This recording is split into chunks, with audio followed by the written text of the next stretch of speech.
আজকে আমি তোমাকে যে 4টি টিপস দেব বা যে 4টি পয়েন্টে কথা বলবো, সেইগুলো যদি তুমি সঠিকভাবে পালন করতে পারো, তাহলে আজকে যে মানুষটি তোমাকে ছেড়ে যাওয়ার জন্য অজুহাত খুঁজছে, সেই মানুষটি একদিন তোমার কাছে আসার জন্য অজুহাত খুঁজবে। সাধারণত যেসব মানুষ ভালোবাসার সম্পর্কে জড়ায়, তাদের মধ্যে 2 ধরনের বা 2 ক্যাটাগরির মানুষ থাকে।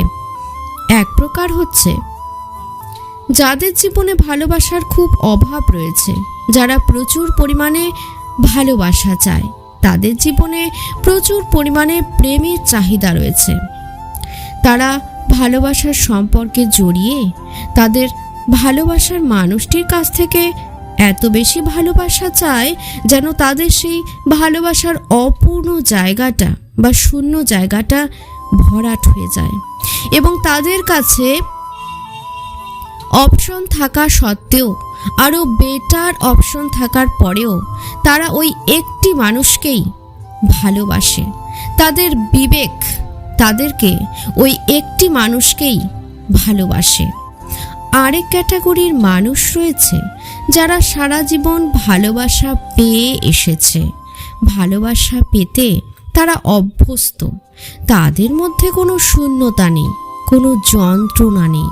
তারা ভালোবাসার সম্পর্কে জড়ায়, ভালোবাসা আদান প্রদান করার জন্য তারা কখনোই কোনো সম্পর্কে জড়িয়ে নিজেকে এমনভাবে উপস্থাপন করে না যা তারা একেবারে নিঃস্বের মতো প্রেমের ভিক্ষে চায়।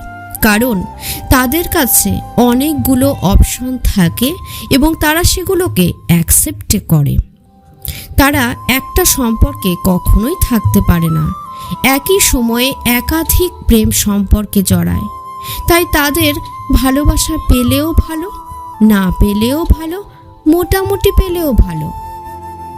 প্রেমের সম্পর্কে জড়িয়ে এরা কখনো কষ্ট পায় না। কিন্তু প্রথম শ্রেণীর মানুষেরা যারা ওই একটি মানুষকেই ভালোবাসে, তাদের কাছে বেটার অপশন থাকার পরেও তাদেরকে তারা কোনো রকম এন্ট্রি দেয় না, তারাই সবচেয়ে বেশি কষ্ট পায়। এবার তুমি বিচার করো যে তুমি কোন ক্যাটাগরির মানুষ, প্রথম না দ্বিতীয়।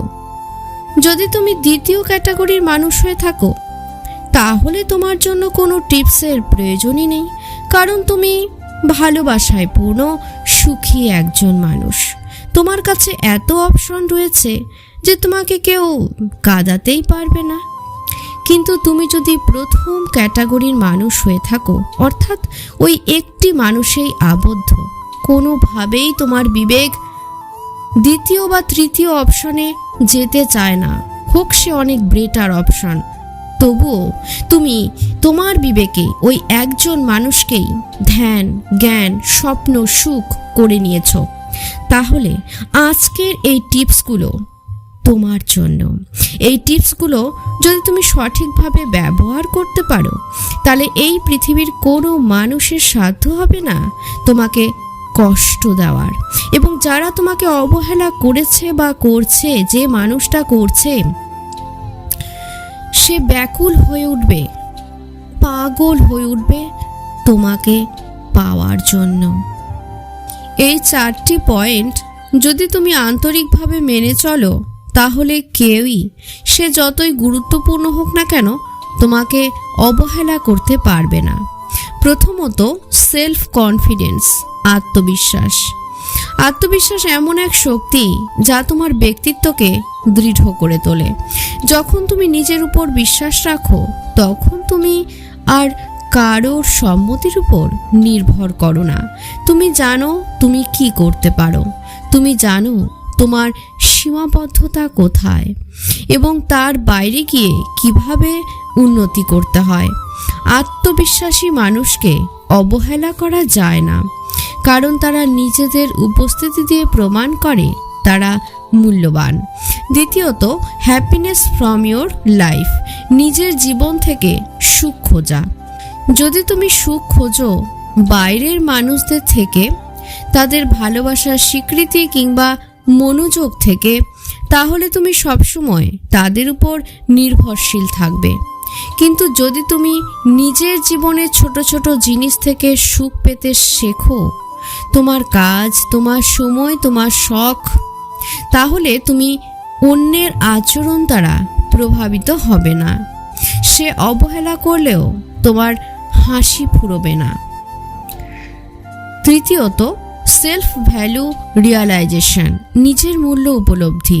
যখন তুমি বুঝে ফেলো যে তুমি কতটা মূল্যবান, তখন তুমি কাউকে তোমার সঙ্গে খারাপ ব্যবহার করতে দেবে না। তুমি বুঝবে তুমি কারো সঙ্গ পাওয়ার জন্য নিজেকে ছোট করতে পারো না। এই উপলব্ধি তোমার ভেতর থেকে এমন এক আত্মমর্যাদার শক্তি দেবে যা অন্যের অবহেলাকে অপ্রাসঙ্গিক করে তুলবে। চতুর্থত, সেলফ অবজারভেশন, নিজেকে পর্যবেক্ষণ করা। নিজের চিন্তা, আচরণ এবং আবেগগুলোকে বুঝে ফেলা অনেক গুরুত্বপূর্ণ। যখন তুমি নিজেকে গভীরভাবে পর্যবেক্ষণ করো, তখন তুমি জানো কি তোমার ভালো লাগে, কি তোমার সীমা, কোথায় তুমি উন্নতি করতে পারো। এই অভ্যাস তোমাকে আরও পরিণত করে তোলে, আর পরিণত মানুষদের সহজে কেউ অবহেলা করতে পারে না। সবশেষে বলা যায়, এই 4টি গুণ তোমার জীবনের গভীরে গিয়ে এমন এক ভিত তৈরি করবে যার উপর দাঁড়িয়ে তুমি আত্মবিশ্বাসের সঙ্গে বাঁচতে পারবে। আর সেই অবস্থানে দাঁড়িয়ে কেউ চাইলেও তোমাকে অবহেলা করতে পারবে না। ভিডিওটি ভালো লাগলে চ্যানেলটি সাপোর্ট করে সঙ্গে থাকবেন। ধন্যবাদ।